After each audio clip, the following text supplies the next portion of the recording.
Di sini udah ada Bu Verna, sudah ada Mbak Dini. Mungkin sharing dulu ya sambil menunggu yang lain. Mbak Dini boleh dinyalakan kamera kalau sedang available, kalau tidak juga tidak apa-apa. Dari ini udah hari keempat ya, betul nggak Mbak Gadi? Iya, betul hari keempat. Oke, ini hari keempat. Apa ya, maksudnya pengalaman 3 hari ini, apa kesan atau masukannya boleh ya? Mungkin Bu Verna boleh, Mbak Dini juga boleh.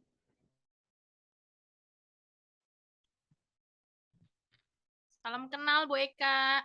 Salam kenal. Mbak Dini apa Bu Dini? Saya maaf ya, saya kalau keliru menyebut. Ini Dini dari Bekasi. Mohon maaf nggak bisa nyalain off cam ya. Tidak apa-apa. Gimana Mbak Dini? Ya, saya terima kasih banget sih bisa diizinin untuk masuk ke grup dan Bu Eka bisa sharing pengalamannya tentang simposium kemarin. Jadi mengingatkan yang hal-hal yang udah lama pernah dipelajarin gitu. Jadi nambah ilmu baru juga. Terima kasih sebelumnya. Terima kasih. Mbak Dini ada masukan nggak Mbak Dini? Seru sih Bu, ada dari beberapa sudut pandang itu yang menarik jadi orang tua dari profesional. Cuman kayaknya profesionalnya masih suka masih agak anteng sih, mesti ditegur aja langsung namanya. Oh gitu ya. Ya. Mbak Gali, saya kan ini mungkin Mbak Gali lebih banyak dikenalannya ya dari peserta yang hadir. Saya tuh tidak begitu tahu yang mana yang orang tua, yang mana yang profesional. Mungkin Mbak Gali boleh bantu saya ya untuk misalnya memanggil para profesional untuk lebih bersuara, kata Mbak Dini. Mbak Dini, makasih banyak loh masukannya. Ya, sama-sama Ibu. Terus di sini ada Mbak Amanda. Mbak Amanda juga boleh share, Mbak. Pengalaman 3 hari ini, apa yang ada di pikiran dan perasaannya? Ada masukankah?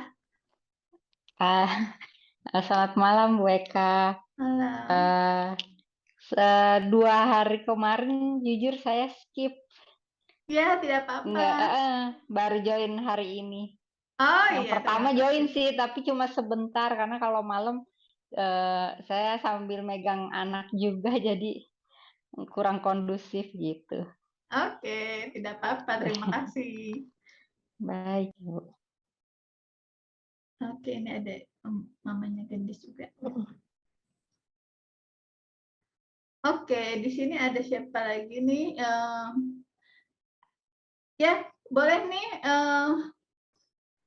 Ibu Jagendis, boleh nih sharing juga Bu. Dari kemarin mungkin ya bergabungnya ya Bu ya, mulai bergabung. Apa yang ada di pikiran dan perasaannya Bu? Maaf Bu Eka, saya baru gabung tiba-tiba ditanyain jadi ini. Pripun perasaannya bergabung untuk ada di apa namanya grup ini atau gimana? Maaf. Ya kemarin kan mengikuti ini ya, mengikuti kegiatan kita nih, FIT Club hari ketiga ya kemarin, ini hari keempat. Ibu baru pengalaman 1 hari kan kemarin, apa nih, apa yang dirasakan, apa yang dipikirkan ketika kemarin mengikuti itu? Oh gitu. Ya, jadi kalau dari materi yang kemarin disampaikan itu hampir sama pengalaman yang mama-mama lain sampaikan juga sih. Jadi kadang mungkin di bayangannya teorinya sudah kebayang gitu ya, tapi pas prakteknya karena satu hal di rumah mengerjakan ini itu banyak gitu, jadi sedapatnya aja gitu, dan kadang mungkin masih banyak yang terlupa gitu. Tapi alhamdulillah kemarin dari materi yang disampaikan itu jadi mengingatkan lagi gitu, oh iya ya harusnya disadari gitu setiap hari itu apa yang kita lakukan memang harus penuh dengan skenario gitu. Tapi itu juga senatural mungkin walaupun di skenario. Nah ini ada suara-suara. Apa-apa. Makasih lah Bu. Bahkan kemarin kata Karen kita bisa tulis dulu skripnya ya. Besok mau ngomongin apa nih sama anak saya nih. Kalau mau ngapain. Boleh.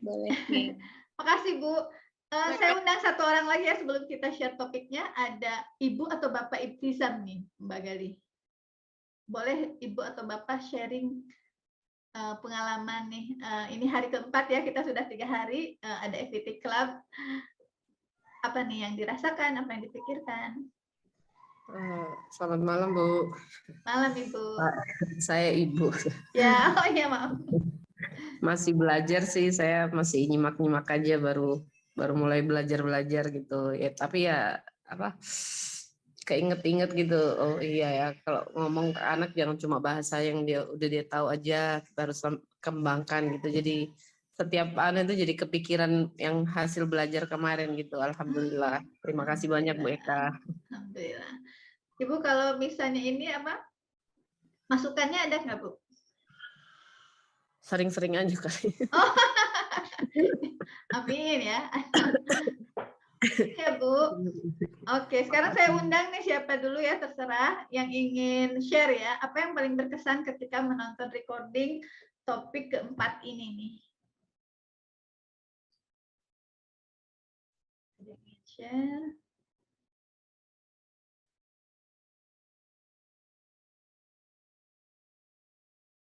Ini karena yang menyalakan kamera 2 itu artinya available ya. Saya langsung tembak yang menyalakan kamera. Tapi kalau yang lain yang ingin ada share juga, raise hand aja ya, silakan. Ya sweet aja, Mbak Gali apa Bu Verna dulu? Boleh. Bu Verna dulu mau? Silakan Bu, nggak apa-apa. Kenapa? Bu Verna kalau mau share ya, apa yang berkesan dari topik ini ya, topik yang akan kita bahas hari ini. Ibu sudah nonton recordingnya pasti insya Allah ya. Udah. Tadi aku lagi nonton lagi sih, jadi aku tadi nggak terlalu mendengar. Oh ini udah mulai ya? Kirain Ya, tadi masih sharing-sharing. Enggak, baru masuk kok kita sekarang ke topiknya. Oke. Terus aku ngapain nih? Oh maksudnya Yang berkesan dari topik yang akan kita bahas hari ini itu apa namanya? Sebenarnya kita tentang function ya. Apa? Ya. Binding function itu ya, children with multiple diagnosis Ya. and Iya. Ya, jadi aku udah nonton itu sebenarnya waktu pas kemarin live ya. Makanya tadi nonton lagi, jadi takut-takut ada yang lupa. Karena kadang-kadang suka ke balik-balik nih judul yang ini mana ya? Lupa kebalik-balik gitu. Jadi aku ingat cerita dia yang ini nih kalau nggak salah dia itu guru di Utah kalau nggak salah ya. Jadi ya intinya sebenarnya kalau anak dengan multiple diagnosis seperti itu ya yang paling penting adalah kolaborasi antara berbagai macam profesional gitu, karena pasti akan membutuhkan banyak sekali profesional gitu. Dan dari semuanya itu ada satu yang paling berkesan. Waktu itu ada yang nanya, saya lupa pertanyaannya apa. Pokoknya waktu itu dia nanya, salah satu ada pertanyaan gitu di kolom chat, dan jadi aku tuh lupa ya pertanyaannya apa. Pokoknya intinya kayak misal kalau nggak salah tuh bagaimana ketika misalnya orang tua bingung terhadap satu hal gitu tentang misalnya si multiple diagnosis ini gitu. Nah lalu siapa ya yang jawab, kalau nggak salah si Katie apa Lauren, aku lupa salah satu dari mereka, dan dia jawab gini, dia bilang bahwa sebagai profesional sebenarnya itu tidak apa-apa loh kalau kita tidak tahu saat itu. Nah jadi itu satu hal yang maksudnya nggak apa-apa gitu kalau kita tidak tahu ketika ditanyakan sesuatu, apalagi itu adalah sesuatu hal yang baru gitu, karena kan ini kan sebuah ilmu yang sangat berkembang gitu kan, dan bisa macam-macam banget gitu di lapangan yang terjadinya gitu. Jadi tidak apa-apa kalau kita tidak tahu saat itu gitu, tapi yang penting adalah kita merangkul orang tua tersebut dan menjanjikan akan memberikan jawaban ya mungkin maksudnya memberikan jawaban apa yang diinginkan dari orang yang ditanyakan oleh orang tua tersebut gitu. Dan itu menurut aku satu hal yang sangat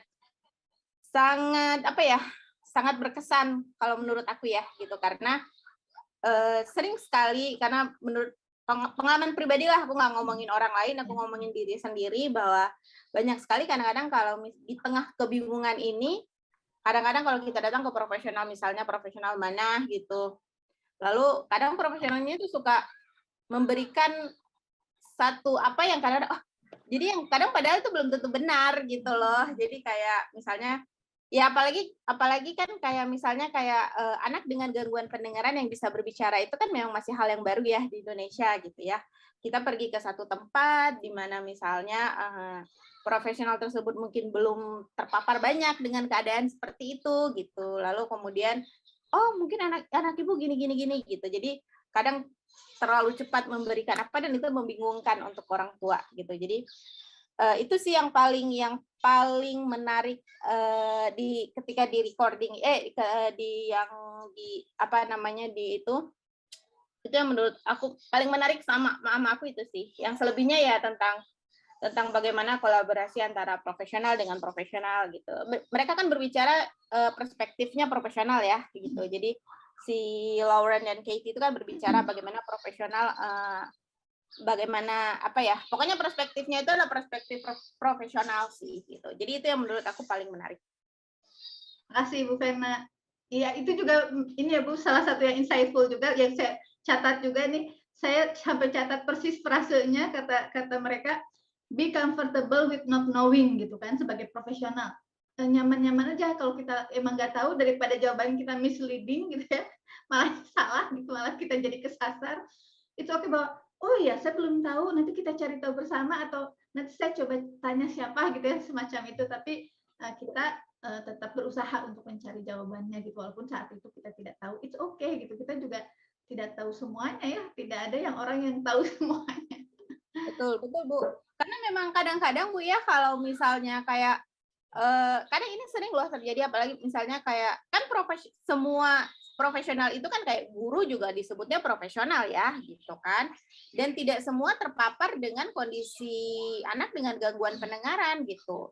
Nanti ada anak yang misalnya ini sering terjadi gitu, misalnya kayak ada anak yang ini anak memang misalnya hiperaktif gitu, terus mungkin kontak matanya tidak terlalu ini, tapi kan itu sebenarnya kalau ditelaah lagi banyak hal yang mungkin terjadi gitu loh. Jadi kemudian nanti gurunya kewalahan, lalu kemudian gurunya bilang sama orang tuanya, kayaknya anak ibu punya kecenderungan autis gitu, dan itu tuh bagi mungkin bagi si profesional hanya sekedar ngasih tahu kondisi apa yang terjadi, tapi bagi orang tua itu ketika mendengar itu udah yang langsung itu pikirannya tuh udah oh iya ya, aduh gimana, jadi ternyata anak saya bukan cuma tunarungu ya, berarti anak saya ada ini, padahal kan itu banyak sekali. Atau misalnya hal-hal lain, misalnya kita datang bahkan ke dokter loh gitu, kita datang ke dokter, kita tanya, dok kok anak saya gini-gini ya dok gitu. Ya mungkin padahal nggak apa-apa kalau dokternya mungkin tidak tahu gitu, dokternya bisa bilang oh nanti coba saya ini, tapi kemudian nanti dokternya oh berarti anak ibu ini, itu kan suatu hal yang bagi orang tua ya itu sangat-sangat mendengarkan hal itu yang itu tuh yang tadinya mungkin dia sudah punya plan tuh bisa hancur seketika itu kalau begitu mendengar hal-hal yang kayak gitu. Jadi ketika profesional mengatakannya mungkin dia casual aja gitu kan, nggak mikir dampak luar biasa jadi parents ya Bu, karena orang tua profesional bukan yang sehari-hari bersama anak, itu bukan anak yang lahir dari rahimnya gitu ya, nyantai aja. Tapi bagi orang tua yang sejak ini ya mengandung bersama anak ini, selalu setiap hari bersama anak, it's a big deal gitu ya, ucapan apapun yang dikeluarkan profesional, apalagi suatu diagnosa yang itu belum terbukti kebenarannya gitu, itu bisa frustrasi duluan padahal belum tentu jelas kebetulan diagnosa itu ya. Iya. Aduh, luar biasa ya, kita ini banget ya, memperkaya kita banget dari sisi parents gitu. Nah, jadi ibu dan bapak yang baru bergabung nih hari ini, kita sedang membahas tentang topik keempat, ini lebih ke anak-anak dengan multiple diagnose gitu ya. Jadi tidak hanya ada masalah pendengaran, tapi ada kebutuhan khusus penyerta yang lain. Mbak Gari boleh nih yang nyala kameranya available. Oke, kalau yang dari saya tonton di rekaman itu memang pembicara kemarin yang Katie dan Lauren ya, itu menyatakan bahwa anak gangguan pendengaran itu sekiranya ada 40% yang disertai dengan gangguan lainnya gitu. Makanya kenapa kita perlu berkolaborasi dengan profesional lainnya untuk mencapai goals anak yang dibutuhkan. Dan juga kata kolaborasi itu juga semua profesional tuh harus tahu keadaan anak itu bagaimana, keadaan keluarganya itu bagaimana, dan apa yang terpenting di mereka itu apa gitu. Jadi semuanya tuh harus tahu, dan juga beliau mengatakan bahwa kita harus membuat pemetaan intervensi. Jadi kayak seperti prioritas fungsionalnya tuh apa, dari identifikasi dulu keadaan keluarganya, identifikasi apakah ada masalah di fisiknya, atau misalkan identifikasi prioritasnya, baru dapat kita buat fungsional si prioritasnya. Dan juga membuat tujuan itu juga bisa dengan cara dari sana dulu ditemukan. Setelah membuat prioritas, kita harus memastikan bahwa goals kita itu meaningful dan goals kita itu measurable gitu. Jadi memang benar-benar harus dipastikan sesuai dengan keadaan si anak itu sih, dari yang rekaman kemarin. Lengkap sekali. Thank you. Iya, apa namanya? Jadi ketika nonton ini saya sampai 2 kali kayaknya ya nonton Pre-Coding ini, saking penting banget gitu. Dan ini terkait ya multiple diagnosed child gitu ya. Jadi yang saya paling apa namanya? Insight banget itu, yang aha banget. Terus terang ya, sebagai profesional, it's not easy to handle a child with multiple diagnosis gitu ya. Kalau yang lain tuh oke gitu ya, kita biasa nyantai bikin lesson plan gitu. Begitu ada anak dengan kebutuhan plus penyerta yang lain, itu luar biasa gitu ya, kita strugglingnya sebagai profesional. Kenapa? Ternyata ini saya baru mendapat gambaran yang apa ya, yang luar biasa nih dari Katie sama Lauren ini ya. Jadi mereka bilang kalau anak lain hanya tunarungu aja gitu ya, tidak ada masalah lain, hanya ada masalah pendengaran, itu semacam tangganya sudah jelas gitu kan. Kita ada kurikulum macam-macam lah gitu ya. Jadi berbagai aspeknya pun kurang lebih sama di situ. Jadi artinya kalau anak itu misalnya usia 3 tahun, kurang lebih kan motorik kasarnya, motorik halus, sosial emosional, dan yang lainnya kurang lebih di 3 tahun. Tinggal kita pikirkan, usia pendengarannya berapa. Ternyata baru diimplan. Nah itu doang kan yang kita adjust kan, karena yang lainnya masih oke nih. Jadi ibarat tangga tuh, ini tangga step pertama gitu ya, anak tangga kedua, anak tangga ketiga gitu kan, yang lainnya sama. Terus nanti di-adjust aja kan pendengarannya, mulai dari 0 lagi, naik juga gitu kan. Itu anak tanpa masalah yang lain. Begitu ada anak kebutuhan khusus penyerta, kata mereka, itu seperti gitu ya, tadinya gini, itu seperti nggak jelas ada di mana, karena motorik kasarnya bisa ada di mana gitu ya, motorik halusnya di mana, sosial emosionalnya di mana, kemandiriannya di mana, dan seterusnya, sehingga kurikulum yang biasa itu, benchmark istilahnya mereka ya, kurikulum yang tadinya step by step itu bisa apa ya, bisa nggak jelas titik-titiknya gitu ya. Misalnya kadang motoriknya ada di sini, tapi bahasanya ada di sini, atau misalnya kemandiriannya ada di mana gitu, kemudian sosial emosionalnya di mana, theory of mind-nya di mana, kognisinya di mana, itu scattered gitu ya, apa namanya, nggak berpola, bisa di mana aja gitu. Sehingga kita sebagai profesional tidak bisa tuh pakai kurikulum yang biasa dengan apa namanya, dengan tahapan yang biasa gitu. Itu malah jadi mislead, apalagi biasanya kan tadi ya seperti yang Mbak Gali share kan, perlu kolaborasi, artinya banyak profesional yang terlibat gitu ya, tidak hanya misalnya auditory verbal therapist, tidak hanya orang tua, tapi nanti akan ada macam-macam. Mereka share ya, Katie dan Lauren ini, anak yang hanya dalam tanda petik tunarungu saja itu sudah ada audiologis gitu ya. Apalagi kalau di negara maju ya, kalau di negara berkembang di sini aja kan udah ada audiologis, terus nanti ada dokter bedah THT gitu, kemudian ada nanti bisa provider alatnya gitu ya, ada terapis EVT gitu ya, dan seterusnya. Itu baru yang tunarungu saja gitu. Kalau di sana apalagi macam-macam gitu ya, walaupun hanya tunarungu saja. Nah sekarang anak kebutuhan khusus penyerta bisa macam-macam gitu kan, ahli-ahli lain. Mungkin sebagai contoh Bu Fena bisa share ya Bu, ada ahli-ahli lain apa kalau Ibu berkenan ya Bu ya, yang menangani Shanas misalnya Bu.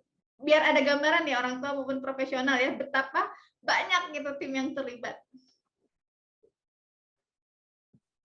Ya, kalau Shanas juga sebenarnya kan termasuk yang multiple diagnosis kan gitu. Jadi yang terlibat di Shanas itu itu selain yang standar gitu ya, standar yang ini profesional yang yang menangani anak-anak tunarungu, yaitu tadi terapisnya kan juga ada terapis EFT, ada terapis bicara, ada terapis okupasi. Iya, ada Tante Gali. Ada terapis okupasi. Terus kalau dari segi dokter itu ya udah pasti ada dokter THT, terus ada dokter spesialis anak aja itu ada dokter spesialis anak yang subspesialis saraf anak, ada yang endokrin juga karena Shahnaz punya masalah dengan kromosomnya gitu kan. Terus juga kemarin juga ada dokter spesialis rehab medik KFR, SPKFR. Nah, itu juga kan ikut membantu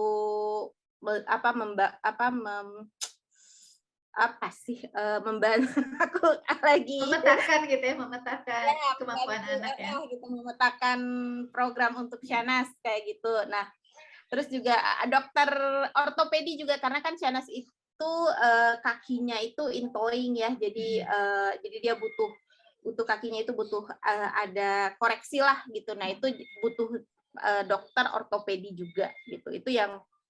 Itu profesional yang secara medis ya gitu, maksudnya ya secara medis lah gitu, dokter dan itu ya terapis juga gitu sih ya. Jadi menurut Katie dan Lauren ini bayangkan kalau masing-masing profesional yang segambreng gitu itu punya goal sendiri-sendiri untuk anak ini gitu kan, dan itu pasti ada ya Bu ya, misalnya dari sisi terapis EVT-nya goalnya segudang gitu. Nanti dari ortopedinya sekian gitu ya. Terus kemudian dari tadi growth hormone misalnya sekian. Nanti dari KFR banyak gitu.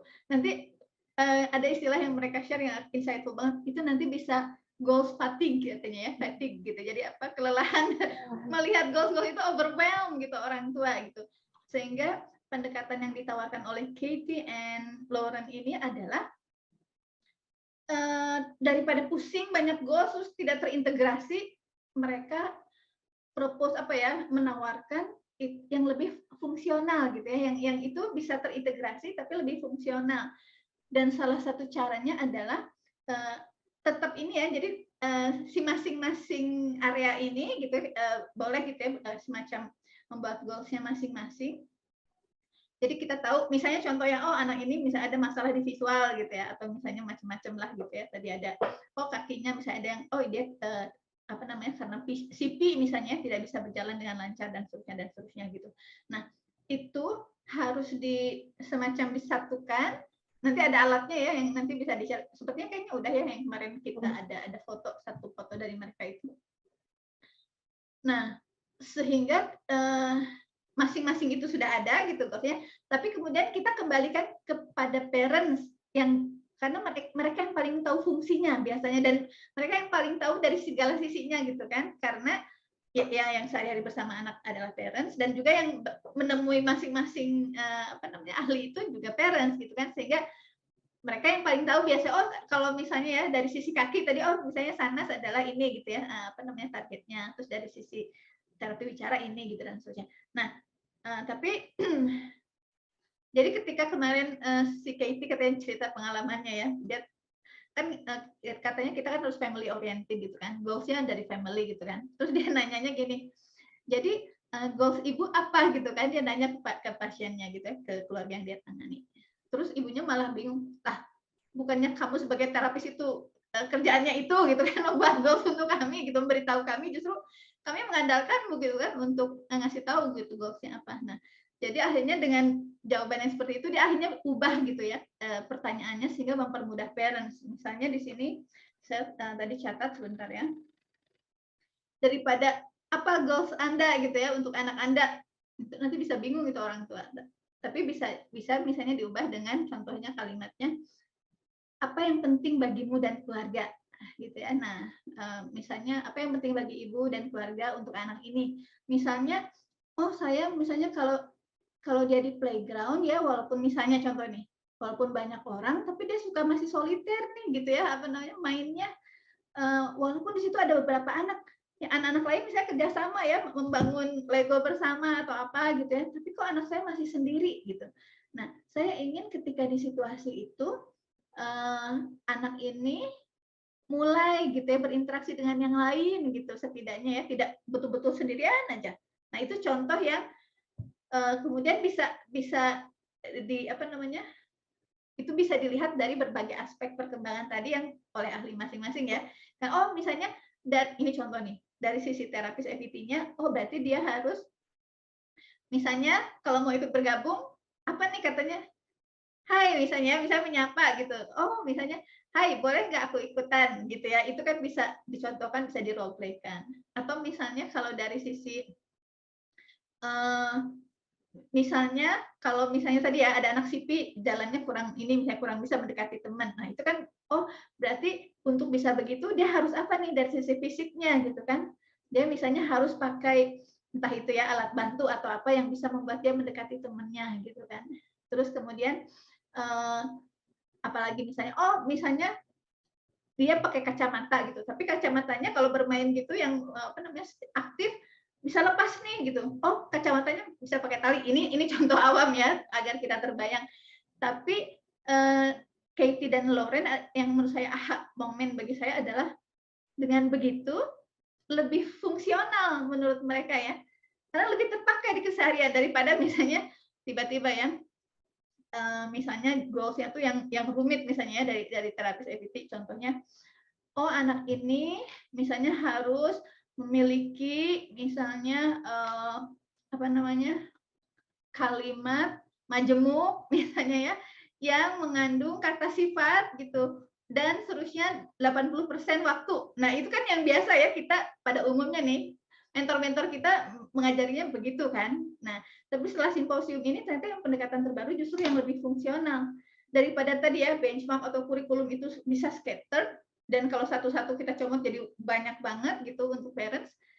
Jadi mendingan dimulai dari bertanya ke parents gitu ya. Karena parents tahu kan anaknya, misalnya kemarin saya senang banget deh ketika Bu Vena share, Bu Eka ke Sanas itu kalau misalnya ditanya, dikiranya nawarin gitu ya Bu kalau tidak salah ya. Sanas misalnya tadi habis makan apa, makan ayam ya, nggak mau, dikiranya nawarin kamu mau makan ayam nggak. Nah, itu kan lebih fungsional ya. Ibu tahu, oh ini yang Sanas belum bisa, tapi dia ada paham gitu tentang ayam. Tapi dia belum paham bahwa ini bentuk pertanyaannya bukan nawarin, tapi nanya, tadi habis makan ayam ya gitu. Jadi dengan begitu, dengan parents, itu kan kebetulan Bu Vena sharing sendiri gitu ya, tapi sebagai profesional ternyata dari si Katie and Lauren ini, kita justru harus bertanya hal semacam itu ke parents, menggali hal-hal yang sepenting itu gitu dari parents.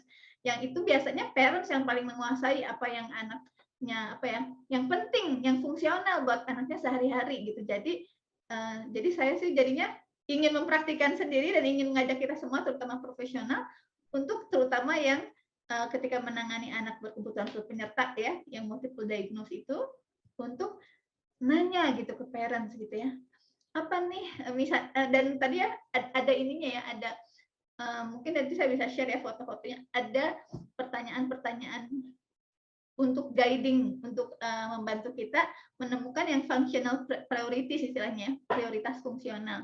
Misalnya yang saya catat itu di sini misalnya dari sisi sebentar ya, rutinitas sehari-hari misalnya mereka menceritakan, oh biasanya rutinitasnya tuh kalau pagi ini, bisa siang ngapain, sore ngapain, dan seterusnya Sabtu. Lalu misalnya dari tradisi mereka ya, oh misalnya mereka Muslim, misalnya biasanya ada nanti Idul Adha, Idul Fitri, nah di situasi-situasi itu biasanya mereka ngapain. Atau misalnya ada keluarga-keluarga yang setiap weekend selalu nginap di tempat lain, misalnya tidak di rumah, dan macam-macam. Dan kemudian setting-setting penting, oh misalnya ada kalanya mereka di tempat terapi bicara, ada kalanya mereka di dokter growth hormone misalnya tadi, atau ada kalanya di mana, dan apa nih kosakata di masing-masing setting itu yang bisa kita ajarkan kepada anak ini gitu ya. Jadi misalnya ini contoh ya, maaf ya Bu, saya pakai Shanas lagi ya Bu, contohnya boleh ya, karena paling gampang.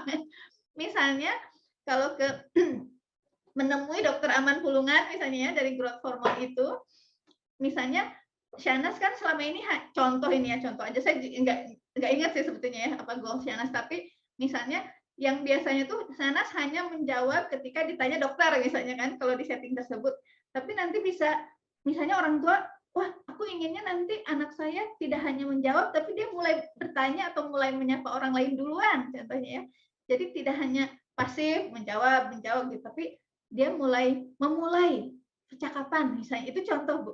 Jadi itu yang diharapkan ya. Jadi karena dengan begitu semakin fungsional daripada kita misalnya nyomot-nyomot dari kurikulum, tapi itu nggak begitu kepake untuk keseharian mereka. Apa namanya? Nggak make sense gitu untuk keluarga ini. Kenapa harus goals ini? Saya nggak pakai sehari-hari itu kan, itu nggak berguna gitu jadinya. Jadi lebih baik menggali dari parents dan dengan guiding questions oleh profesional yang nanti mungkin bisa kita share ya foto-foto yang saya screenshot dari simposium ini. Dan itu membuat parents mengeluarkan apa yang penting bagi mereka, goals mereka gitu ya, dengan pertanyaan yang mudah dimengerti oleh parents, dan dengan begitu apa yang kita kerjakan lebih worth it gitu ya, apa energi dan resources dan seterusnya yang dikeluarkan oleh semua pihak itu lebih meaningful, lebih berharga ketimbang kita menghabiskan waktu, energi, resources dan semacamnya dengan mubazir gitu, sebetulnya nggak terlalu penting gitu ya untuk keluarga ini. Oke, ada yang ingin ditambahkan dari Mbak Gali maupun Bu Verna atau orang tua yang lain? Atau ada yang ingin dikomentari dari percakapan kita barusan? Mbak Gali tadi ada yang dapat masukan kan ya, kita tolong panggil profesional yang orang tua terus. Silakan, aku nggak hafal siapa. Saya panggil di sini Mbak Amanda ya, boleh sharing Mbak Amanda. Oke, selamat malam. Kak, saya mau sharing. Kak, kayak apa yang saya tangkap dari simposium kemarin beberapa hal gitu ya.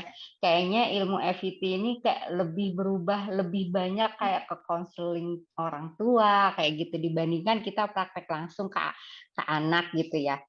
Jadi kayak lebih ya benar yang kayak tadi saya tangkap dari Bu Eka, kalau lebih banyak pendalaman nanya apa yang kondisi apa di rumah seperti itu gitu. Dan ini juga jujur buat saya ini agak sulit untuk membiasakan atau mewawancarai orang tua untuk menggali gitu apa yang dibutuhkan kayak gitu. Iya, seperti itu. Makasih banget. Sama saya lagi mikir, saya tadi WA Mbak Gali juga, gimana caranya bikin efektif sesi 1 jam itu bisa efektif gitu untuk coaching, untuk bertanya, untuk menggali gitu. Sedangkan kadang kan orang tua juga menginginkan kita itu menghandle seperti itu. Iya. Bu. Dan itu ini ya menurut saya tantangan paling utamanya ya sekarang ya. Jadi terus terang sebelum simposium ini ya, saya juga pendekatannya kurang lebih ya konvensional gitu kan, ketika terapi gitu.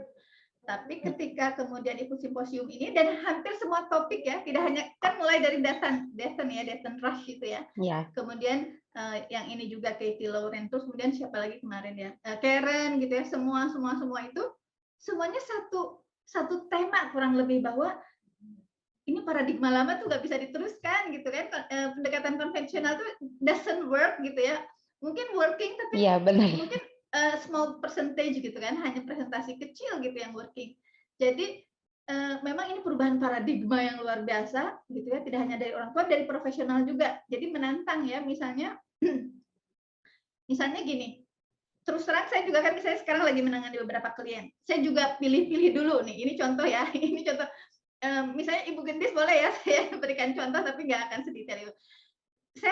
Jadi saya harus mengenal dulu orang tua ini siapa gitu ya. Kalau misalnya ibunya Gendis tadi yang sharing, itu orang tua yang skillful gitu ya, yang wah saya melihat betapa luar biasa gitu berinteraksi dengan anaknya, dia paham tentang goals, dia bisa baca kurikulum dengan mudah yang berbahasa Inggris, yang berbahasa Indonesia, sehingga saya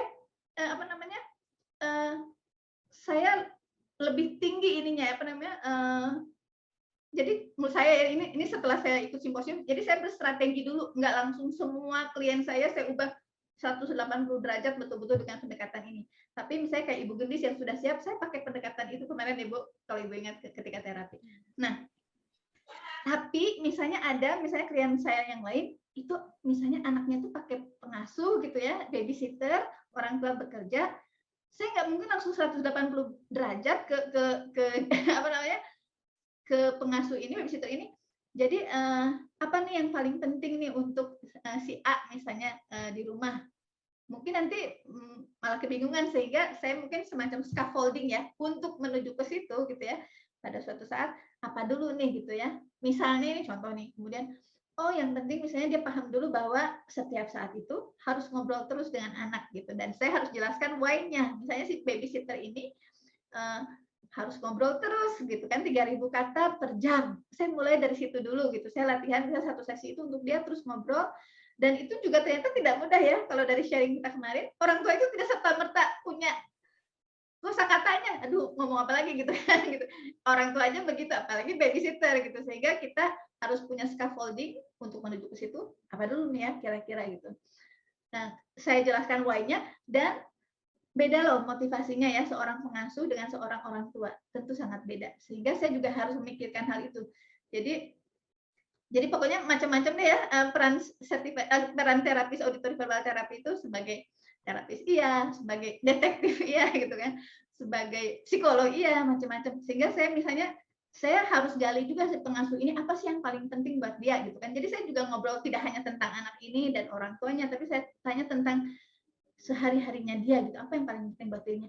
Ternyata dia share, Bu, saya juga sebetulnya punya anak nih seusia anak ini yang saya asuh. Jadi dia tinggal di sebuah keluarga gitu ya, mengasuh anak ini sebagai babysitter setiap saat ada di situ. Tapi dia share juga, di kampung saya punya gitu anak yang seusia dengan anak ini gitu kan. Jadi kebayang ya. Akhirnya saya bisa memotivasinya dari situ kan. Oh, Bu, jadi apapun yang Ibu sekarang lakukan ke anak ini, Ibu bisa share gitu ya ke keluarga di rumah. Ya, entah itu dengan ayahnya, entah itu dengan tantenya, kakeknya, neneknya.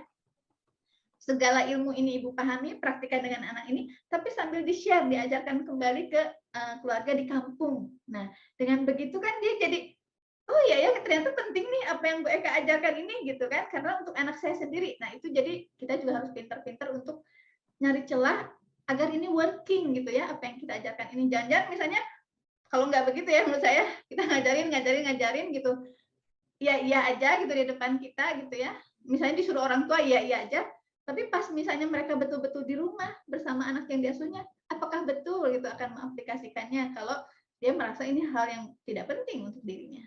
Gitu. Mungkin ada yang ingin komentar ya seputar hal-hal tadi yang di-share. Siapa lagi Mbak Gendis? Mbak Gendis. Ibu Gendis, maaf ya tadi saya menyebut Ibu. Ini saya tunjuk coba Ibu Ayuni. Boleh. Ibu Ayuni, apa kabar Ica? Dari Bali, yang dari Bali kan? Dari Bali, iya betul, dari Bali. Beliau orang tua dan sekaligus terapis juga. Wah, luar biasa. Ibu Ayuni kalau sedang available boleh ikut sharing. Oke. Sepertinya belum ya. Belum available, tidak apa-apa. Selamat malam. Oh, ada. Oh, ada. Oke, Bu. Selamat malam Mbak Gali, selamat malam Mbak Ika, dan semua mama-mama hebat. Mohon maaf, mungkin saya nggak terlalu ini ya. Saya termasuk orang tua yang pengalamannya masih dangkal sekali untuk untuk yang kasus yang ini. Saya pernah bantu orang tua sih dengan kondisi yang multi diagnos seperti ini. Memang sangat susah sekali ya. Biasanya saya fokuskan ke ya sama seperti tadi sih. Selain fokus di pendengarannya, kalau memang agak susah di situ, biasanya saya tanya ke orang tua juga di rumah, seperti yang Bu Eka tadi bilang, dan itu memang working ya, apa yang dibilang Bu Eka tadi, seperti di rumah biasanya anak ininya seperti apa, kebiasaan mereka itu seperti apa, orang tua memperlakukan anak di rumah. Dan ya saya coba untuk menggali seperti itu, dan memang hasilnya lumayan ya, ada peningkatan dari sebelumnya. Itu aja sih dari saya. Terima kasih. Dangkal apaan, Ica-nya udah luar biasa gitu. Luar biasa. Masih banyak harus belajar, masih kalah sama mama-mama yang lain. Ica tuh udah cantik, cara mengajarnya. pinter, terus kayaknya calon model, supermodel luar biasa. Masih belajar. Makasih banyak ya Bu, sharingnya ya Bu. Ya, sama-sama. Mungkin ada satu orang tua yang ingin sharing, Mbak Gali? Boleh satu orang tua di sini saya panggil. Mungkin Ibu Titis ya. Apakah bersedia? Iya, makasih banyak Kak Gali. Sebenarnya tadi agak kurang menyimak ya, karena dibandingkan malam-malam sebelumnya fokus, tapi malam ini kurang menyimak. Tadi pembahasannya tentang multiple ya. Halo, Bu Eka, ini saya suruh. Iya, ini saya berkomentar tentang apa ini. Mungkin ya kalau ada yang berhasil disimak tadi boleh Ibu kalau ada komentar ya terkait pembahasan kita tadi. Tapi kalau misalnya tadi baru bergabung misalnya tadi belum menyimak, tidak apa-apa juga Ibu. Saya maklumi karena ini malam hari ya banyak kegiatan. Ini juga udah luar biasa, udah bersedia semuanya hadir di sini juga. Wah. Iya. Memang tadi kalau dari saya sendiri, saya juga jadi sebagai orang tua ya, jadi punya insight untuk lebih aktif juga untuk bertanya sama terapis. Karena memang 1 jam terapi yang saya jalani bersama Gozi itu kadang-kadang memang ada sesi, memang selalu ada sesi, Bu, apalagi yang mau ditanyakan kayak gitu dari terapisnya Gozi gitu kan. Nah, ada lagi yang mau ditanyakan Bu gitu, setiap kali sesi seperti itu gitu. Cuma karena memang saya belum punya bekal ilmunya, jadi kayak bingung loh, saya tuh harus tanya apa lagi ya, kayak gitu kalau disuruh tanya. Terus saya harus tanya apa lagi ya, kadang memang orang tua ya, seperti saya ini yang belum tahu banyak hal ya, jadi butuh pancingan-pancingan seperti itu. Biasanya kan lesson plan kita melaksanakan, terus Bu ada yang bertanyakan lagi gitu, kadang ngebleng aja loh, emang harus tanya apa ya, kayak gitu. Jadi mungkin harapannya nanti ketika ini ya terapi selanjutnya, karena saya sudah mulai baca-baca modul, saya juga ketika ditanya itu saya juga udah punya gambaran, oh saya mau tanya ini nih gitu, lebih jelasnya, nggak ngeblank lagi gitu sih Bu. Jadi mungkin bagi terapis yang lain kalau menghadapi ibu-ibu yang kayak saya yang belum paham, kami perlu butuh pancingan kayak gitu, karena benar-benar ngeblank aja gitu. Begitu Bu Eka, Kak Gali. Terima kasih. Iya ya, itu juga jadi masukan ya untuk para terapi ini termasuk saya. Hati-hati juga bertanya gitu ya. Kita bisa modifikasi seperti tadi Katie juga memodifikasi pertanyaannya yang dirasa lebih mudah gitu ya untuk parents jawab ya. Nah, jadi ibu-ibu kalau misalnya contoh sebentar. Di sini ada nih contoh-contoh pertanyaan. Kalau tidak salah ada di ini ya, ada di WhatsApp group ya yang kemarin kita share ya, yang ada cognition dan seterusnya. Ini contoh nih, misalnya daripada rutinitas ibu apa gitu ya sehari di rumah. Mungkin bingung apa ya rutinitas itu, saya kayaknya setiap hari bisa beda-beda gitu kan. Jadi misalnya ini contoh nih pertanyaannya. Jadi biasanya misalnya kegiatan apa saja biasanya misalnya hari yang umum gitu ya, yang mungkin biasa hari yang sehari-hari gitu kegiatannya itu apa aja Bu gitu ya, dari mulai bangun tidur si anak ini sampai nanti tidur lagi contohnya. Terus kemudian contohnya tentang tadi ya tradisi keluarga. Biasanya ada event-event apa saja nih gitu ya dalam setahun ya biasanya yang dirayakan gitu oleh keluarga ibu, itu contoh-contoh. Jadi tadi ya insight dari Katie and Lauren, juga dari Ibu Wersan ya yang sharing bahwa pertanyaan juga sebagai profesional ternyata harus bisa pilih-pilih atau modifikasi sehingga itu lebih mudah ditangkap oleh parents. Sehingga apa yang ingin kita gali keluar gitu ya. Bu Verna, ada lagi Bu yang terkait hal-hal tadi yang kita bicarakan, Bu?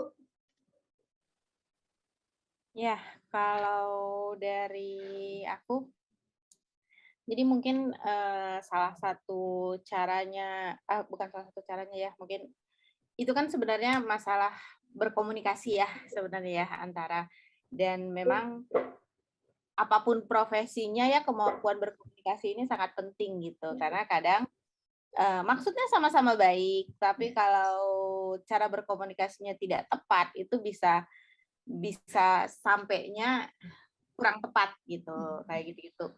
Ya mungkin kalau seperti kata siapa yang pertama waktu itu, Datan dia kan bilang coaching ini kan yang diajarkan adalah orang dewasa gitu. Mengajarkan orang dewasa itu tidak mudah gitu kan. Ya bisa salah satu caranya adalah dengan memulai dengan dari apa yang sudah mereka tahu gitu. Nah, itu karena kadang-kadang ya ada beberapa maksudnya kadang-kadang ada kalanya tuh misal kayak ini contoh nih, misalnya pengalaman pribadi aku gitu. Aku bawa Shanas ke dokter gitu.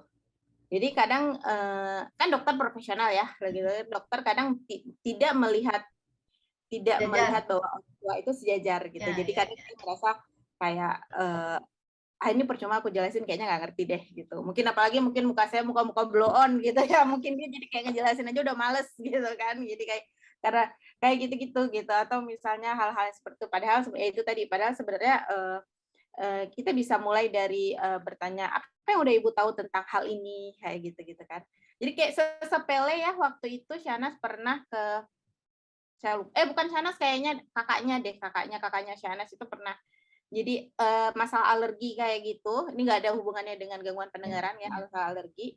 Lalu si dokternya ngomong apa gitu, terus saya bilang maksud dokter kelembapan alerginya kelembapan udara ya. Terus ya itu saya tadi mau ngomong itu, tapi saya takut Ibu nggak ngerti gitu. Padahal sesimpel itu hanya kata sederhana, tetapi dia berpikir dia takut aku nggak ngerti gitu kan. Jadi kayak hal-hal yang seperti itu gitu. Jadi ya mungkin ya itu mungkin bisa dimulai dari apa yang sudah Ibu tahu tentang ini gitu. Jadi mungkin dari situ kemudian bisa sama-sama ya misalnya kemudian bisa profesional bisa kemudian mengukuhkan informasi yang sudah dimiliki knowledge yang sudah dimiliki oleh orang tua gitu. Iya benar, mungkin begini nih, atau mungkin bisa menambahkan, atau mungkin bisa macam-macam lah kayak gitu. Jadi perlu di-customize juga ya, tidak semuanya perlu kita sederhanakan gitu ya untuk semua orang tua, semua pengasuh ya. Bisa berbeda-beda. Dan learning style juga suka beda-beda ya. Ada yang lebih sukanya sambil menulis gitu. Ada yang sukanya sambil mendengarkan, atau ada yang sukanya di role play-kan dulu, didemonstrasikan gitu ya, disaksikan baru dia paham gitu ya, macam-macam. Dari Mbak Gali ada lagi? Ya, dari saya sih ya karena ini perubahan metode yang lumayan baru juga buat saya, karena yang kemarin-kemarin sebelum update ini kan memang masih pakai konvensional ya. Jadi kita pun sebagai profesional pun mesti harus banyak latihan, praktis gitu. Jadi untuk bisa masuk juga ke orang tua, karena balik lagi tipe orang tua juga nggak hanya satu, macam-macam juga. Jadi kita juga mesti harus menyesuaikan tipe orang tua itu dari cara komunikasi, dari cara gimana sih kita benar-benar bisa membuat bahasa itu sesimpel mungkin sampai akhirnya orang tua itu paham gitu. Jadi kayak memang kita pun harus lebih banyak latihan lagi. Ya, jadi saya teringat tadi ya sama Bu Vena tadi kan share di awal, ada yang bertanya dari partisipan dan ternyata saya catat. Jadi pertanyaannya itu, kalau saya sebagai profesional biasanya nggak seperti itu pendekatannya. Sekarang saya mau mencoba pendekatan itu, tapi saya bingung mulai dari mana katanya kan. Nah ternyata jawabannya, kalau Lauren kan salah satunya dia merekomendasikan buku Death and Rush itu ya, Death and Rush itu karena di situ ada pertanyaannya lengkap gitu, apa yang bisa kita tanyakan, yang itu bisa menggali apa yang penting dari parents misalnya. Tapi kalau si Katie jawabannya, it's okay kalau kita nggak tahu gitu kan, kita mulai gitu, tapi ternyata wah di tengah jalan ketika kita mulai itu kita banyak nggak taunya, be comfortable with not knowing katanya kan. Nah, nyaman aja untuk tidak tahu, kita cari bersama. Nanti kita setelah, misalnya ada pertanyaan yang nggak bisa jawab, nanti kita cari ya Bu ya, sama-sama ya. Kayak kemarin ya, kalau saya tidak salah ya. Ada pertanyaan. Terus yang saya catat di sini, nah, dan itu Bu, kalau saya misalnya dari Bu Verna atau dari orang tua yang lain yang anaknya multiple diagnosis itu juga ternyata setiap profesional itu bisa beda-beda komitmennya ya Bu ya, artinya lain-lain, sehingga misalnya ketika salah satu yang di-share oleh Katie dan Lauren ini kan ada media atau platform yang itu bisa diskusi di situ gitu ya. Kemarin misalnya saya dengan Bu Verna coba melalui WhatsApp gitu kan, tapi itu juga nanti akan tergantung ke profesional masing-masing ya gitu. Tadi juga saya ini juga ya terinsight juga dari yang Bu Verna share bahwa apalagi misalnya ada budaya gitu ya di profesi tertentu, atau misalnya di Indonesia gitu profesi apapun ada senioritas, tidak sejajar, ada yang merasa lebih tinggi daripada pasien dan seterusnya ya. Padahal kalau menurut saya ya, kalau misalnya para profesional itu melihat dan sering menyaksikan simposium-simposium seperti ini, itu udah outdated banget tuh yang tidak sejajar itu ya, yang ada hierarki gitu. Udah kuno banget, outdated, dan bahkan misalnya salah satu pembicara yang nanti kita akan bahas, Dana Saskain ya, yang si dokter bedah THT gitu, dia mungil sekali tapi luar biasa gitu ya kecerdasannya, dia menulis buku Parent Nation, itu luar biasa, dia ke parents itu udah sejajar, pokoknya nyaman sekali gitu. Jadi kalau ada ya harapannya tidak begitu gitu ya, karena kalau yang sering menyaksikan simposium terbaru itu hierarki itu so outdated gitu ya, sudah kuno sekali. Kemudian apalagi, nah yang saya juga berkesan nih dari Katie and Lauren ini, jadi apa namanya, tadi ya kita bisa pakai platform apapun ya yang dirasa pas gitu, entah itu lewat email, entah itu lewat grup WA atau apa gitu. Di situ bisa saling kolaborasi, share goals masing-masing. Kemudian yang paling berkesan juga adalah bahwa kita itu ada orang tua yang share gitu ya ke si Katie and Lauren, bahwa katanya ya, ini orang tua ada yang bilang gini, banyak profesional itu fokusnya tuh ke apa yang belum anak saya bisa, katanya. Itu saya sedih banget, saya deg-deg gitu ketika mendengar itu. Jadi para profesional itu melihat anak saya tuh hanya dari apa yang anak saya tidak bisa gitu. Mereka tidak melihat, tidak emphasis apa yang sudah anak bisa, dan kemudian build on that gitu kan. Jadi membangun dari yang sudah bisa itu gitu. Nah, jadi paradigmanya yang mereka sarankan adalah kalau lihat donat itu lihat yang ringnya gitu, jangan bolongnya gitu kan. Jadi melihat anak pun dari yang sudah dia bisa, kemudian membangun di atasnya. Kemudian di sini yang saya catat banget juga adalah kita tetap harus punya ekspektasi yang tinggi pada anak-anak dengan multiple diagnosis, karena parents atau bahkan profesional sekalipun ya, begitu anaknya aduh gitu, ini mah bakal repot nih gitu ya, atau ini mah akan slow nih gitu kan perkembangannya, belum tentu gitu ya, kita lihat gitu, kita selalu monitor, karena anak itu tidak ada yang sama persis. Jangankan anak yang multiple diagnosis ya, anak yang hanya tunarungu dalam tanda petik, itu tidak ada yang anak ini sama persis dengan anak yang lain. Jadi kita nggak boleh menggeneralisir bahwa semua anak multiple diagnosis akan slow gitu kan perkembangannya. Belum tentu. Siapa bilang? Dan yang saya senang adalah mereka share kesuksesan itu harusnya karena goals tadi ya, goals itu diberikan oleh orang tua.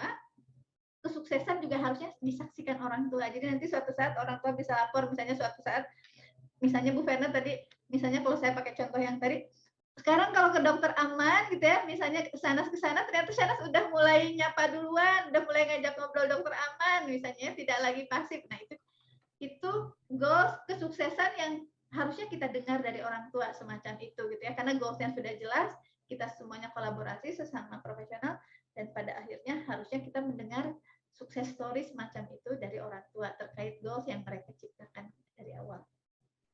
Lalu sebetulnya setelah Lauren and Katie itu sebetulnya ada ya pembahasan tentang AAC, tapi ternyata itu lebih ke how we assess gitu ya. AAC itu bagi ibu-ibu atau bapak-bapak yang mungkin belum tahu, augmented foundation ya. Jadi misalnya kalau Sanas dulu pernah pakai Avast ya Bu ya, kita sama-sama pakai Avast. Kalau ada yang ingin tahu lebih lanjut tentang Avast, di Instagramnya Bu Fena lengkap tuh ya, di story ininya ya. Terus kemudian di situ sih mengajarkan bagaimana sih kalau kita mengakses anaknya pakai EAC. Jadi ada anak yang misalnya tunarungu sudah pakai implan tapi mendengarnya oke, tapi misalnya mengucapkan dia misalnya ada ini ya, ada apa masalah misalnya yang CP misalnya itu tidak selalu mudah misalnya untuk mengucapkan gitu ya, karena ada masalah di koordinasi dari otak misalnya ke artikulator atau ke motoriknya dan seterusnya. Jadi itu sih oke, saya tonton tapi tidak begitu ini ya, karena kita mungkin jarang pakai juga, tidak begitu saya bahas hari ini. Nah, saya ingin dengar juga nih dari parents yang lain nih setelah kita diskusi tadi ini. Mungkin ada nggak, kalau misalnya ternyata ada ya yang memiliki anak dengan diagnosa selain tunarungu ya, ada kebutuhan khusus penyerta, mungkin boleh raise hand dan sharing pengalamannya, atau dari profesional yang memiliki tadi ya seperti Bu Ayuni juga punya pengalaman menangani anak dan keluarga yang anak itu memiliki kebutuhan khusus penyerta lain selain tunarungu, boleh di-share juga pengalamannya.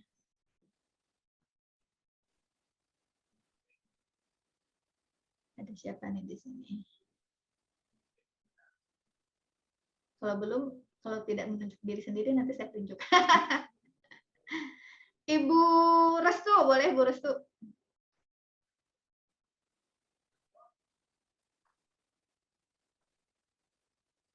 Ya, halo Mbak Eka, gimana?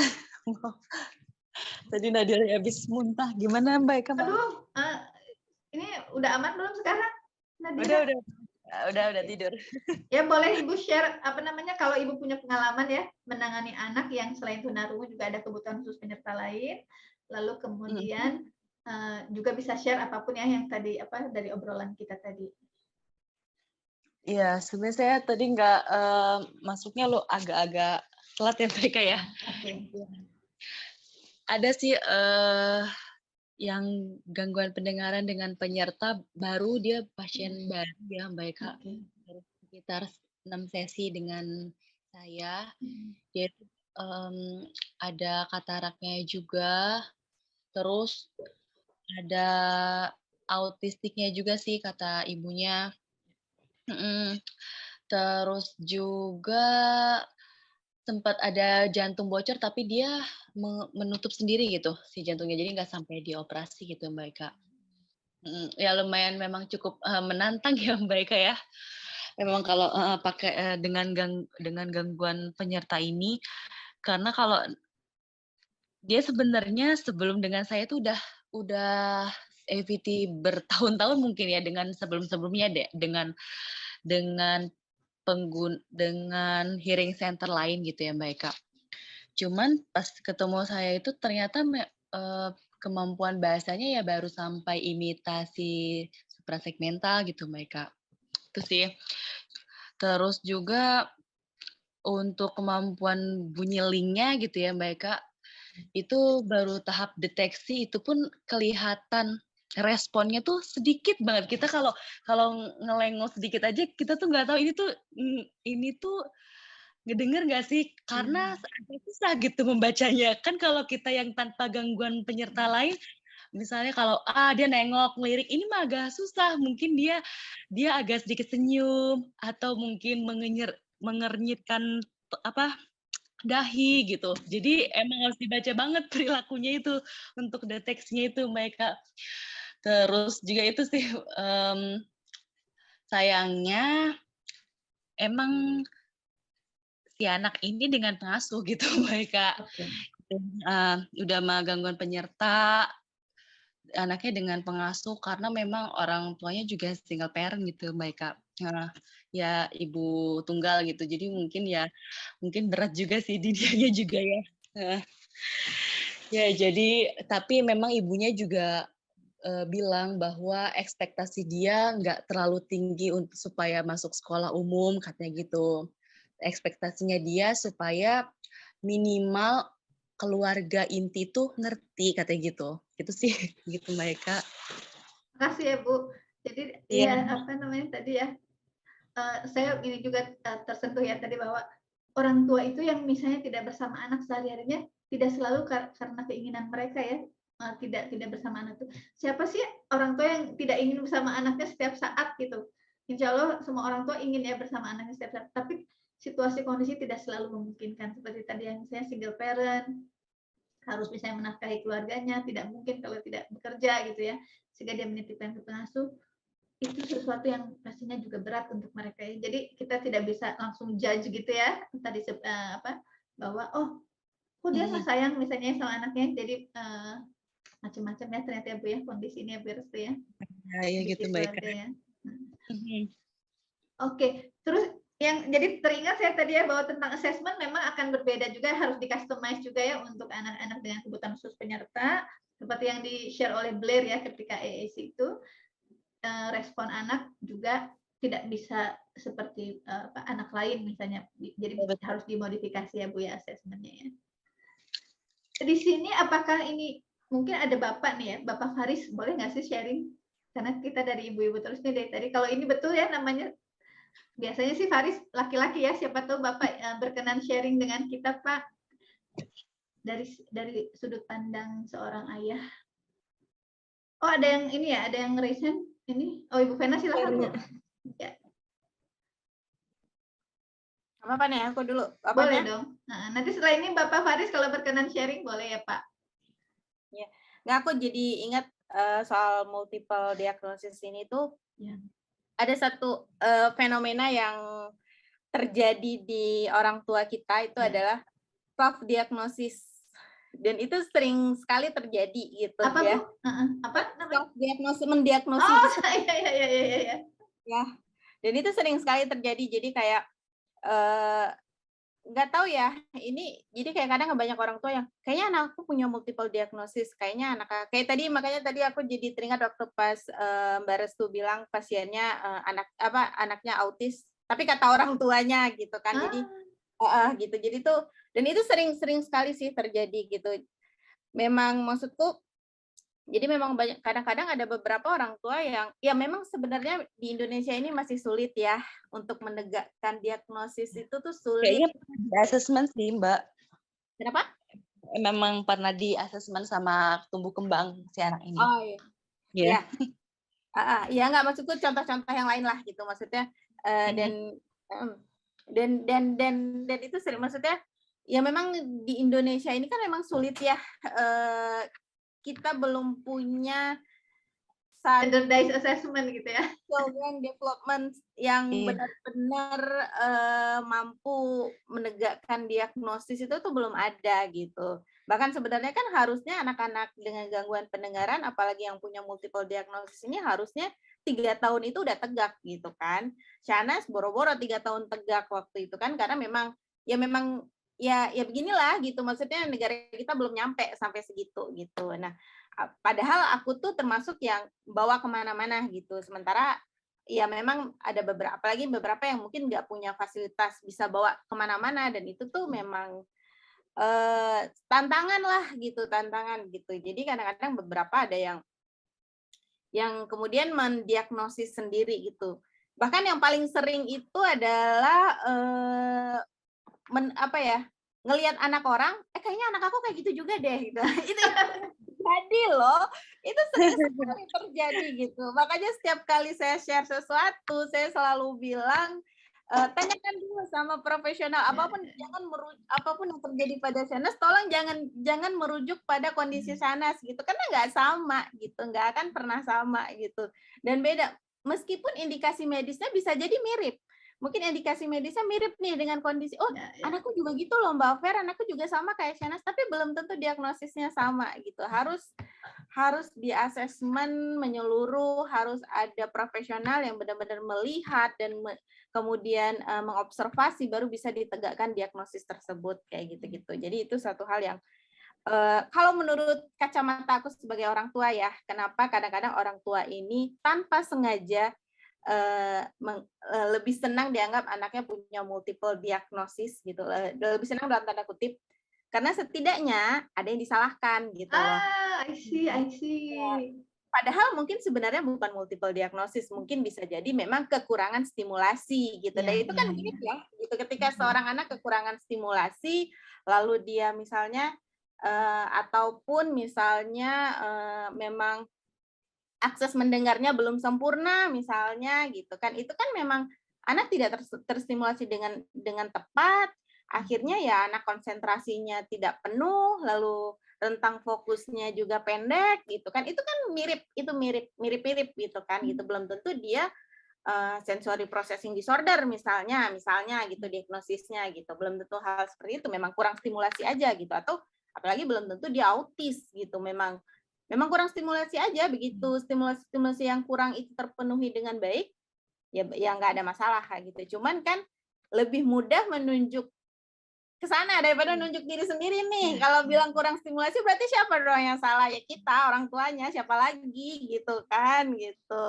Nah, hal yang seperti itu fenomena yang sering sekali terjadi. Ya ditambah lagi dengan kondisi di negara kita yang memang ya asesmen memang belum semudah itu didapat gitu loh. Gitu. Walaupun sebenarnya BPJS itu ada loh gitu. Cuman ya kita tahulah bagaimana kondisinya kalau harus melalui BPJS tuh kayak apa kayak gitu kan. Nah, hal-hal seperti itu sih. Itu yang pengen aku share. Sama satu lagi itu yang tadi Bu Eka bilang tentang ada adjustment ada penyesuaian asesmen itu benar, dan penyesuaian pengukuran juga gitu. Jadi sharing tentang Shanas itu kan yang Shanas punya masalah aku kok jadi tiba-tiba lupa yang masalah kromosom itu Turner syndrome. Shanas kan punya mosaic Turner syndrome. Nah, ketika dia didiagnosis mosaic Turner syndrome, itu dokternya Prof. Aman langsung mengubah kurvanya. Kurva perkembangannya tidak lagi menggunakan kurva perkembangan anak pada umumnya. Jadi kan itu kan ada yang kurva itu loh, yang kayak bell curve ya, bell curve. Ya, yang kayak gitu kan, itu melihat apakah anak itu pertumbuhannya sesuai atau tidak gitu kan.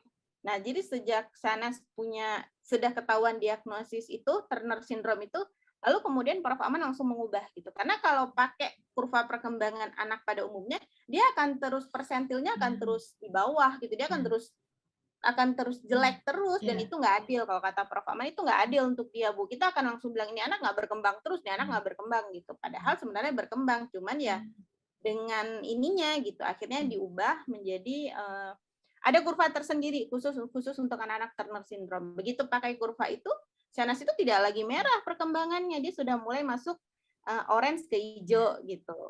Kayak gitu. Itu sih. Kayak tadi ya, Shanas tiba-tiba bergabung lalu, "Hai Tante Gali," itu udah menyapa dulu, itu saya wow, amazed gitu ya. Dulu mah harus ditanya dulu ya Bu ya, baru menjawab. Itu contoh nyata gitu ya. Tadi saya insightful juga Bu yang Ibu share bahwa ternyata multiple diagnosis bisa menjadi tempat bersembunyi orang tua ya Bu, untuk daripada mengakui ini saya salah nih, kurang stimulasi anak saya. Lebih enak, lebih nyaman, lebih ringan untuk mereka untuk bersembunyi di multiple diagnosisnya anak daripada mengakui ya nih saya ada yang salah nih, harus saya ubah nih gitu ya, daripada seperti itu ya. Tapi karena itu hurtful ya, membuat mengakui itu berat ya, dan bisa membuat sedih gitu ya. Nah, saya mau undang mungkin 1-2 orang ya sebelum kita akhiri untuk share insight-nya dari percakapan kita nih hari ini. Apa sih yang didapat gitu ya, apa yang terpikir, apa yang dirasakan. Mungkin saya bisa, kalau Bapak Faris available, silakan Bapak nyalakan mikrofonnya. Kalau tidak available juga tidak apa-apa. Di sini juga saya boleh mungkin panggil Ibu Ira, mungkin ada yang ingin di-share Bu dari hasil kita hari ini percakapan, adakah yang diambil gitu ya, yang dipetik? Kalau Ibu ya, Bapak Faris silahkan dong Pak. Oh Bu, assalamualaikum, maaf saya matikan ini ya. Tidak apa-apa, matikan kamera ya. Ya. Saya tadi ikutnya juga agak terlambat ini, soalnya kan tadi yang ikut tadi istri saya sebenarnya. Oh, yeah. Terus ini di tengah-tengah saya yang terus yang terusin saya ini tadi. Kebetulan anak saya juga umurnya sekarang 7 tahun, hampir seumuran sama Sahnas ya. Saya juga dulu untuk perkembangannya jujur sering lihat lihat Sahnas untuk ininya gitu kan. Oh kok si Sahnas gini, itu saya juga nyontoh ininya juga gitu loh, perkembangan itu apakah saya harus kayak gitu juga ya gitu kan. Itu juga waktu dulu sering melakukan seperti itu. Yang waktu Sahnas telinganya, saya ingat banget itu pakai apa ya itu dulu, yang berenang terus ternyata malah bernanah apa itu kan. Nah, itu pakai di Gromet ya, Gromet ya. Nah, Gromet itu loh. Apakah itu apa gitu kan? Ya itu kayak gitu-gitu kan, saya waktu itu masih awam ya kayak gitu ya. Jadi sering lihatnya ke ini sering lihat Sahnas gitu waktu itu kan. Ya ternyata ya kalau sekarang sih alhamdulillah udah ya perkembangannya udah ternyata bisa ya sambil bareng-bareng, karena itu yang banyak teman-teman yang kebetulan seumuran gitu kan, sambil ini akhirnya bisa juga terkejar apa yang dulu harus dikejar kan gitu. Apalagi ya. Makasih banget loh Pak sharingnya ya, insightful ya, bahwa ayah-ayah juga ini pendorong untuk ayah-ayah yang lain ya untuk juga terlibat seperti Bapak, bahkan tadi ya mengikuti perkembangan Sahnas untuk menjadi cermin gitu ya untuk putra atau putri Bapak. Luar biasa. Iya, jadi saya dulu ikutin Sahnas sama siapa? Si ini si Aziza gitu kan. Karena umurnya itu hampir sama lah sama anak saya kan, 7 tahun. Iya, sebaya gitu kan. Juga yang dialami juga hampir-hampir, istilahnya kan karena masih seumuran, terus ini kan juga istilahnya tantangannya juga hampir sama gitu kan. Jadi yang istilahnya gampangnya saya bisa nyontoh pola-polanya itu kan, oh kayak gini gitu kan. Berarti nanti kita contoh di rumah ya, istilahnya dimodifikasi dengan, ya namanya anak kan pasti beda-beda ya. Jadi kita nanti modifikasi sendiri di rumah. Oh kalau anak saya begini nggak bisa yang seperti itu, ya berarti nanti caranya yang agak di ini kan. Yang penting waktu itu ya memang mau nggak mau ya, waktu di awal itu ya memang kita itu harus komitmen, memang ya benar benar-benar ya waktu sama anak itu memang istilahnya ya hampir setiap hari itu ya harus untuk ini terapi itu di rumah itu lebih banyak daripada kalau di tempat terapi kan cuma 1 jam ya paling. Jadi kalau di rumah itu jauh lebih banyak gitu. Nah justru sekarang tantangannya itu malah justru udah usia dewasa seperti ini, udah mulai sekolah, udah mulai nah itu justru malah lebih susah daripada waktu kecil malahan kalau menurut saya. Lebih kompleks lagi tantangannya ya.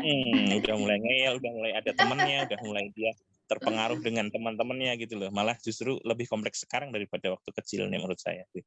Gitu. Makasih Bapak sharingnya ya, luar biasa ya.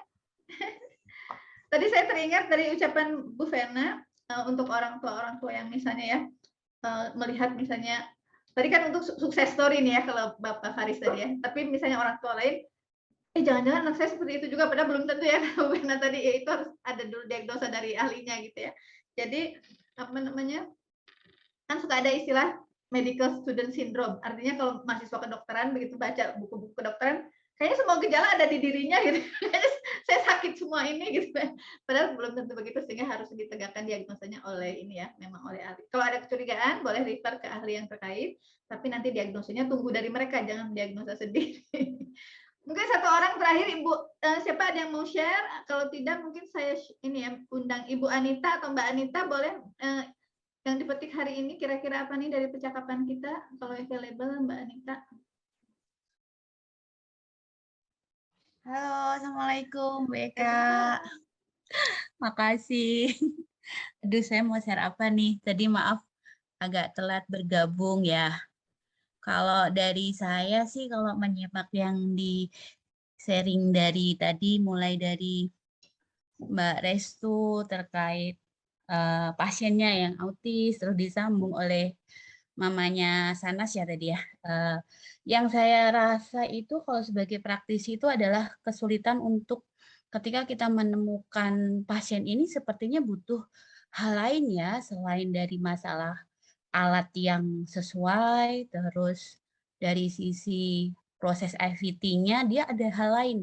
Kadang untuk menegakkan diagnosa itu yang saya kesulitan ya. Jadi kayak misalkan yang sudah pernah saya alami, misalkan dia ada ini spektrum autis atau hanya sekedar ADHD atau lebih ke arah hanya faktor kayak kurang konsentrasi. Nah, kadang untuk memastikan berapa derajat itu yang agak kesulitan. Nah, biasanya yang sering saya lakukan kan mengarahkan untuk oral motor atau kalau memang ada masalah oral juga, terus okupasi terapi, terus yang ada lagi namanya terapi neuro gitu kan.